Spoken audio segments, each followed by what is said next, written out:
It's gentle, pretty to look at, and not exactly reinventing the universe, but it leans into warm vibes and earnestness. The performances carry it more than the plot, and if you're in the mood for something soft, human, and a touch bohemian, it does the job with demanding much from your brain cells. Peace, Love and Misunderstanding follows Diane, a tightly wound New York lawyer whose life unravels when her husband asks for a divorce.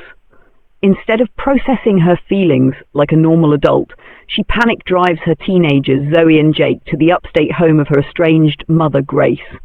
Grace is basically the human embodiment of incense, aging hippie, permanently barefoot and allergic to boundaries.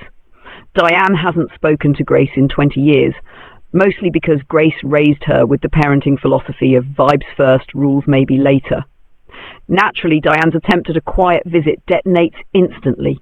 Grace is hosting drum circles, sheltering random animals, and taking in activists like they're stray kittens. Diane is mortified. The kids, however, think Grandma is far more interesting than their mother. As the family settles in, everyone starts stumbling into their own little arcs. Jake, the budding filmmaker, begins documenting local characters. Zoe, a self-declared anti-romantic, falls for a sweet local butcher who challenges literally everything she claims to believe. Diane gets reluctantly pulled toward Jude, a local musician who coaxes out the parts of her she'd buried under career and resentment. Of course, the emotional volcano under all this is the Diane-Grace relationship. Old wounds get poked, they argue, they avoid, they pretend they're fine, and then fate hurls them into situations where they actually have to talk.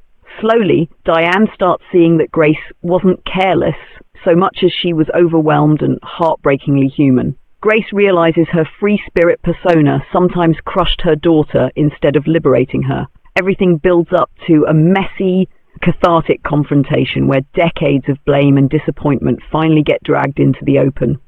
Nobody wins a gold medal for emotional eloquence. Mad, but they manage to meet each other halfway, which is basically a miracle.